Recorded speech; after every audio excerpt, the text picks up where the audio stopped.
Hello everyone, I'm Wheelman, and welcome back to Recon Wildlands. Today I'm going to show you where you can find the Division 2 audio logs and parachute from the Special Operations 4 update. First of all, I want to give a shout out to Reddit user AndreasBRC for posting these to the Ghost Recon subreddit. I've tried to put these clips in chronological order, but the only ones that I can be certain of are the last three. If you are only interested in unlocking the parachute, it is always with the last audio file in Libertad. And if you want to go out and listen to these on your own, it's a good idea to disable your AI teammates. Otherwise, this happens. Even I had a security blanket, but it was not my parents. Y'all think El Gato is really unkillable? You're kidding me, right? I mean, sure he can die. I just mean, you know, like Rasputin, that Russian guy with the beard and the magic and shit. They had to kill that guy like 47 times before he died. I saw that on TV. They stabbed him, shot him, cut off his nuts, tried to drown him. He ended up freezing to death. So with the introduction done, I'll let the clips play, and you can get a small glimpse into the world of the Division 2.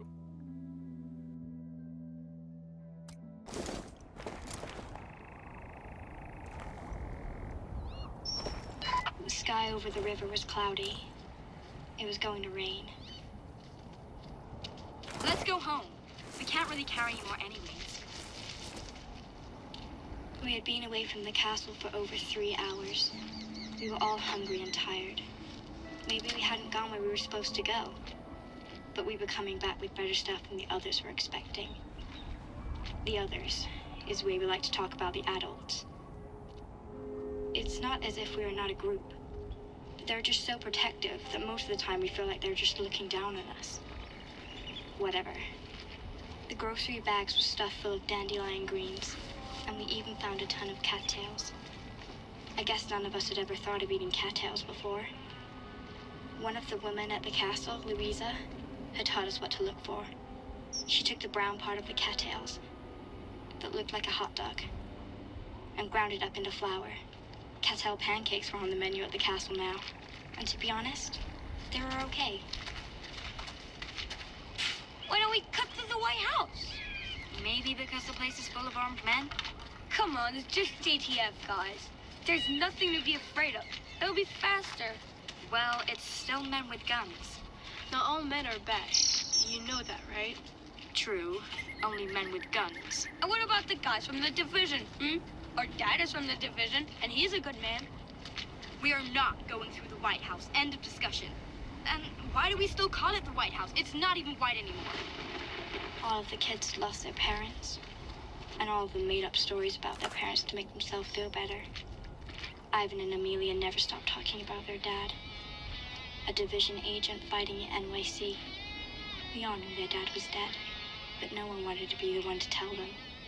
It was kind of a pact between us, to not break each other's illusions. They were our security blanket, the ones that helped us fall asleep at night, and the ones that gave us faith to wake up in the morning. Even I had a security blanket, but it was not my parents. In the first couple of days after things started to get bad, my mom was already sick then, and my dad caught the dollar bug soon after. Both of them were dead a week after Black Friday. The people running the quarantine site kept me there for another 2 weeks. This is how I met the other kids, the other orphans. I know, it's weird, but I feel like I have to use this word, because it was true, and I had to face the truth. My parents were dead. I had seen them die.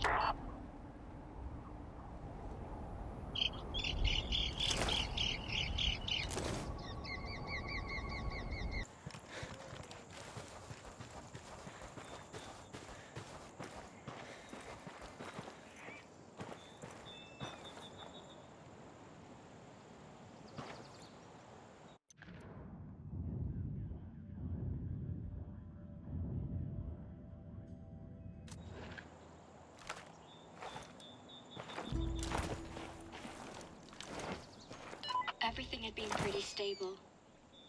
Once everyone who was going to die had died at least. Even my parents.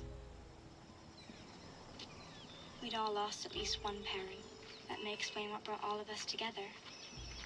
7 kids like the 7 days of the week, and a duty for each one of us, all between 9 and 12 years old. We always moved together, the Murtaugh twins, Nora and Wiley, and the other 3 kids in the group, Shelby, Ivan, Amelia, and me, Violet. Ivan leaned on Amelia. She was his big sister. Sometimes I felt really jealous of the kids who still had someone to care about. To the adults, we were the kids who needed looking after, which was irritating, but kind of nice at the same time. Until the flood, we had lived with about 100 other people in the lower floors of the Mandarin Oriental in Washington, D.C. The outside of the hotel was boarded up and fortified, and JTF soldiers often stopped by to make sure things were okay. It's funny how okay sounds like it could be worse when your entire world is collapsing. They got water from rain barrels. It was a pretty safe place compared to some. Things in DC were a bit better than they were being over winter. Maybe that was because it was easier to feel good about things when flowers were blooming and everything was green. Now we were staying up at the old Smithsonian Castle. We helped in the garden, and many times, like today, we would go out to find stuff to help out in the camp. A couple of groups had decided to head over towards the east side, hoping that things were more stable near the military base there. What was it called again? Saeed, what's the name of the army base over by the river? Not the Potomac one, the other one. The Lincoln camp. I was glad Saeed was around. It was like having Google around, even though Google was gone, along with everything else.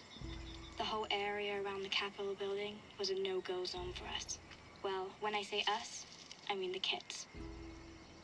Adults didn't understand that we could figure out how to survive just as well as adults could, but we have to get outside every day to find stuff. We spent most of the time hanging around the mall, as young kids used to do before the Green Plague. But the more we went there, the weirder it felt. Everything was like a museum. Not just the museums, everything. The sports apparel shop, the BK, even the billboard welcoming tourists. Seemed like it had been made for a different world. The museum of life we will never have. Isn't it strange how people put things in museums so they wouldn't be forgotten? Now one of the old things people remembered was the way things used to be before the plague. Field trips, weekend outings with parents. All the normal everyday things that people used to do. All these things are now part of the Civilization Museum. Do you think one day there will be a museum, of life before the plague? Ivan was looking up and down the mall. He was always their sentry, keeping an eye out for people who might be a threat. Docs from the camp said that kids who had been through trauma did that. They called it hypervigilance. There were still a lot of bad people in DC. The government was gone. The army was gone. The police were gone. Everyone had to look out for themselves. The division agents couldn't do it all. Saeed was looking at me. I know. You want to go to the Air and Space Museum, but we can't. Come on. I always wanted to be an astronaut. See space, the stars, the infinite nothing. And now? Now, it's about getting out of this place. Images of the Challenger spaceship exploding in the sky a few minutes after launch flashed through my head. As if even the image of hope was sullied. The Air and Space Museum was one of our no-go zones. Supposedly, bad people had taken it over as well. We can't go there on our own. It's too dangerous. Dangerous? Compared to what?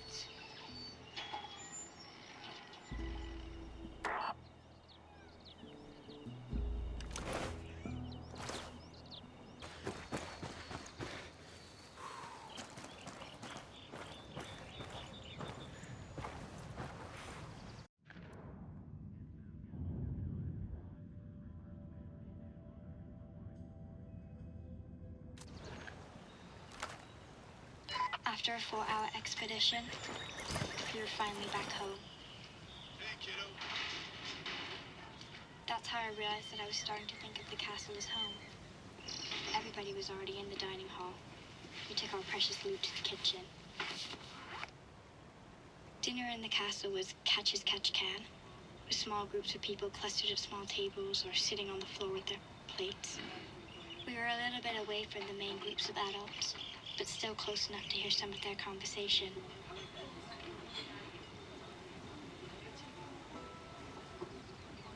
This was a good way to learn things adults didn't want us to know. Lunchtime had become kind of a prime time, breaking news TV show. Junie was at the table near one of the gallery's big windows, deep in conversation with 3 others. One of them was Mike Walker, who had led a group from the Mandarin Hotel to the castle after the flood. That was almost 3 weeks ago. We have to be careful. There was already pressure from over toward the capital, and now they've taken over the Air and Space Museum. Won't be long before they come here. Maybe not. We don't have anything they want. They're not just bandits, Junie. They don't want to steal anything from us. They're lunatics who want power. So what? So they're gonna go looking for people they can have power over. Shh! Don't shh me. I know they are, Mike. And I think if we keep our heads down, just go about our business, we can trust the JTF to keep things under control. Anyway, this is a conversation for another time. If you say so, seems to me they should know. They already know a lot more than they need to. We're the adults. We should protect them when we can. Junie. There are mass graves 200 yards outside the window. Protect them from what? From growing up faster than they already have. Okay, kiddos. Everyone who's finished their meal, time for bed. As we were saving energy and electricity, bedtime was never far away from dinner time. We all went to bed nicely, like good kids. For a while, I had gone to sleep every night thinking about my old room in my old house. Was anyone living in the house now? Was there another kid sleeping in my bed, playing with my stuffed animals? Probably not. Probably the house was empty, with broken windows and this room's all messed up from people looting it. Do you think it's getting more dangerous, Vi? That was Shelby again. She started treating me as if I was her big sister, which was okay most of the time. But right now, I didn't know what to tell her. It's hard to tell. I don't know how things could be more dangerous. I mean, what does dangerous mean these days? What's normal, what isn't? I guess it's okay, Shelby. Just sleep. Sweet dreams. You too, Vi. Night, everyone. Night. Night.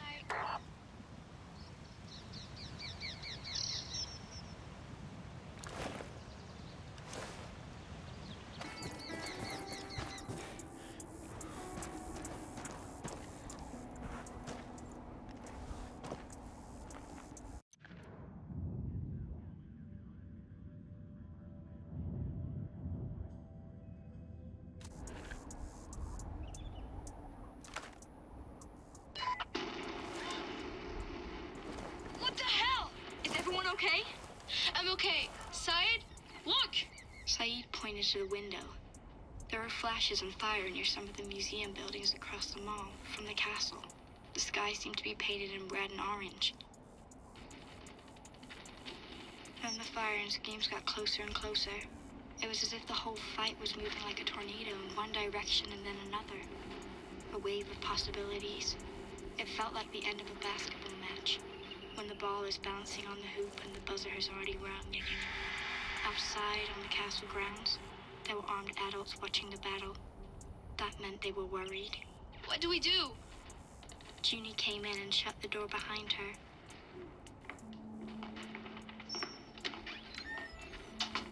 Okay, back in bed, everyone. Junie, what's going on out there? Shooting. But whatever it is, it won't come this way. She was tucking Amelia in as she said that. But what if it does? It won't. Look, there's a lot of arguments sometimes about what we should do. And you know why? Because none of us ever had to do it before, so we all have to learn. Junie settled herself on a long couch at Shelby's feet. Mike and I don't always agree on how to do things. That's natural. But we both want the best for everyone in the castle, especially you kids. You didn't make this world, but you're going to be the one stuck with it. Thank you, grown-ups. But you're doing good. You're sticking together. You'll be all right. I hear President Mendez is getting things under control. Pretty soon there might be a Congress again. Then we can get back to moaning and groaning again about how dumb they are. And what if there's no one left to groan?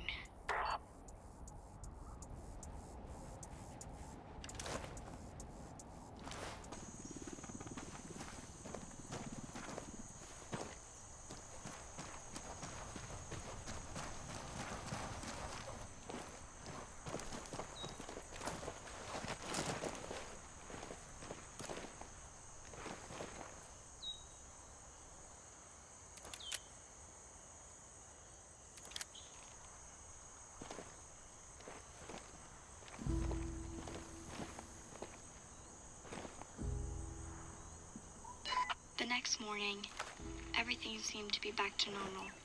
Nobody wanted to talk much about what happened last night. But when it was time to go outside to find some goods, I honestly felt better about being in a big group with adults. Even if I loved it when it was just the 7 of us. I knew that we were safer with adults around. They started to walk towards the tunnel, where there was this big lake.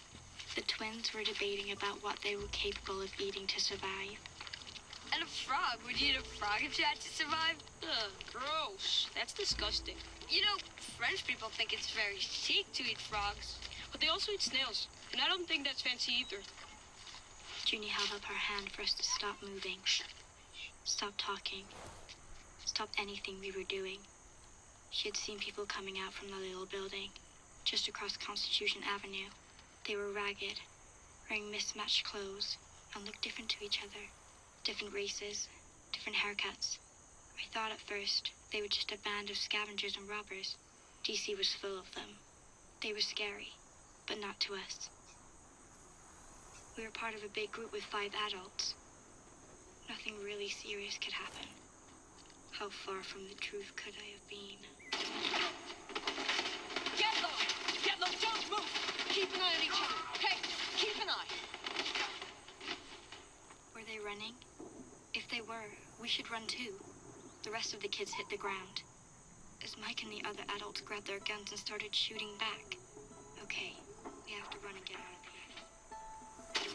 Ah! Wiley! I ran to Wiley, but I couldn't stop thinking about the bullets. I always thought that if I found myself in this kind of situation, I would be brave and do what I had to do. The truth is, courage is a lie. I was literally pissing in my pants. I find Wiley and the cattails. They were full of blood. Scared me to hell. I had to lie down and press on his wound.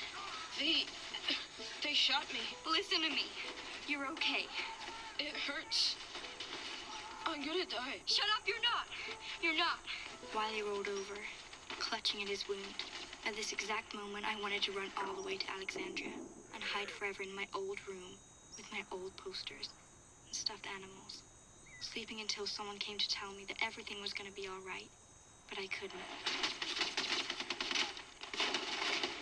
I could hear gunshots getting closer. Mike was shooting back, but the robbers kept coming. Bullets slashed through the cattails over our head. I couldn't see Mike anymore. I couldn't see where any of the adults were. The robbers were hiding between cars and other junk. I could see them moving. It was like a slasher movie when you can see the killer passing from one room to another, and you can't control yourself, screaming to the girl on the screen, "Move! What the hell are you doing?" You know what? You can't move.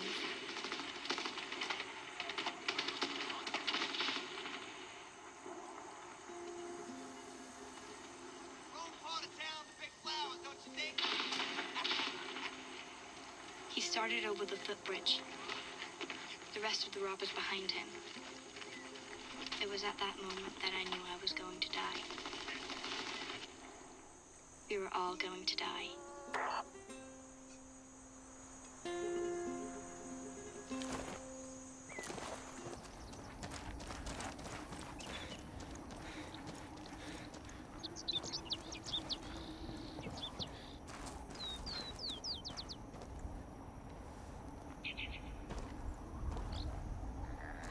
Ah, I could use this.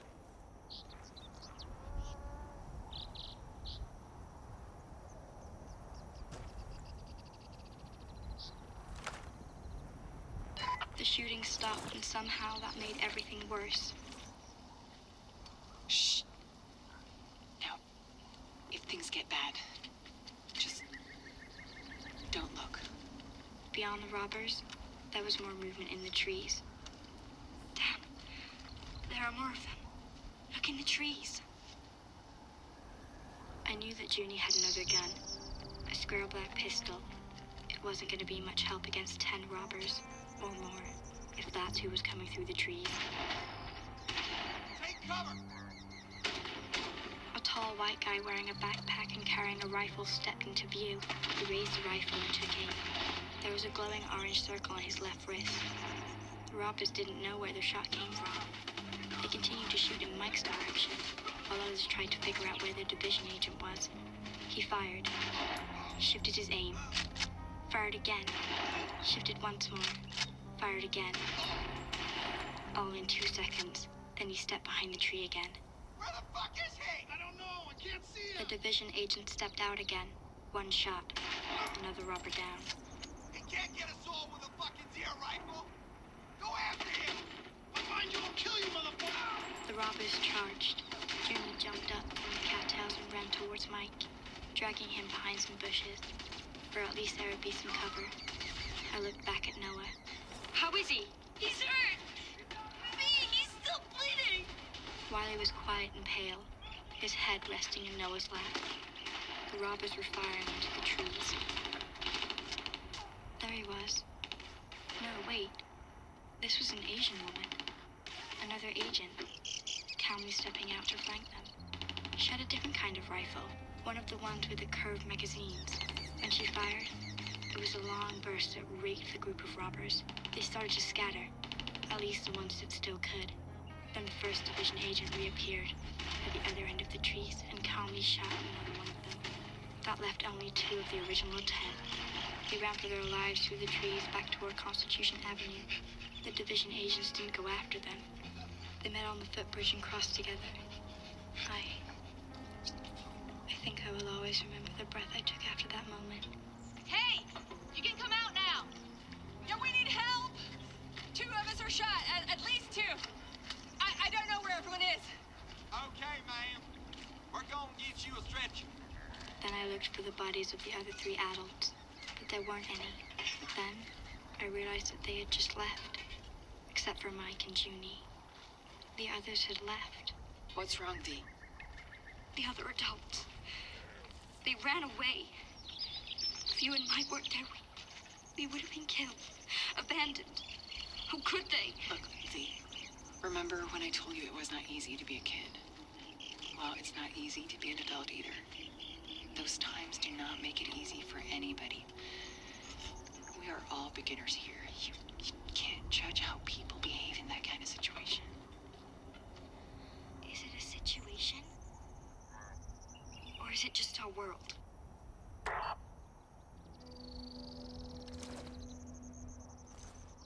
And that's it. The gist of the story is a group of kids are barely carving out a life in the Smithsonian. They're attacked by a group of raiders, and the adults abandon them. And at the end, a group of division agents come in and save the day. So thank you so much for watching. If you like the video, leave a like on it, and I'll see you around.